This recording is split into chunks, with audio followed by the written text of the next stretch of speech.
70s میں تھے. بیوی بھی اسی طرح بہت نیک تھی. بیوی نے کہا کہ میرا بڑا دل چاہتا ہے کہ نبی علیہ الصلوۃ والسلام کا دیدار نصیب ہو. میں بڑا درود شریف پڑھتی ہوں, نفل پڑھتی ہوں, مگر مجھے واضح زیارت نہیں ہوئی. آپ کو کوئی عمل آتا ہو تو بتا دیں.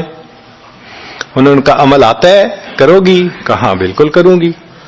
کہنے لگے اچھا جمعہ کا دن آ رہا ہے, خوب نہا دھو کے وہ جو دلہن والے کپڑے تھے نا تمہارے, کناری والے گوٹے, وہ پہننا اور میک اپ کرنا, خوشبو لگانا, اور میں بس جمعہ پڑھ کے آؤں گا تو پھر ٹھیک ہے. اس نے کہا بہت اچھا. وہ اللہ کی بندی نہائی دھوئی, دلہن کی طرح خوب تیار ہوئی, کپڑے دلہن والے پہنے. ان بزرگوں نے جمعہ کی نماز پڑھی تو ساتھ بھائی کا گھر تھا اس کی, یعنی ان کی بیوی کا. تو بیوی کے بھائی کے گھر چلے گئے.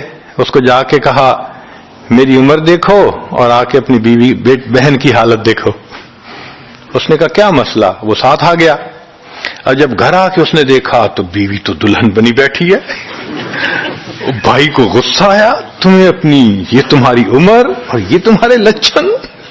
اس نے تو ڈانٹا اور وہ بیچاری روئی, اس کا دل ٹوٹا, رو رو کے حال برا, سو گئی.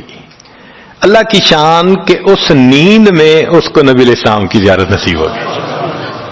اب وہ اٹھی تو وہ خوش بھی ہے اور پریشان بھی ہے. خوش اس بات پہ کہ زیارت ہو گئی, اور پریشان اس بات پہ کہ میاں نے کیا کیا, خود کہا دلہن بنو اور خود بھائی سے مجھے ڈانٹ پڑوا دی. تو پھر اس نے پوچھا کہ آپ نے ایسا کیوں کیا؟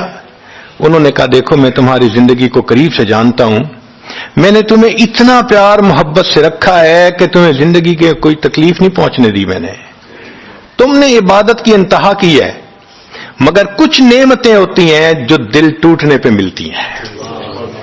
تو تمہارا تو کبھی دل ٹوٹا نہیں, تو میں نے ایک بہانہ بنایا کہ تمہیں کہا دلہن بنو, بھائی کو شکایت لگا دی, اس نے ڈانٹ پلا دی, تمہارا دل ٹوٹا, اللہ کو رحم آ گیا. اللہ تعالیٰ ٹوٹے دلوں پر رحم فرما دیتے ہیں.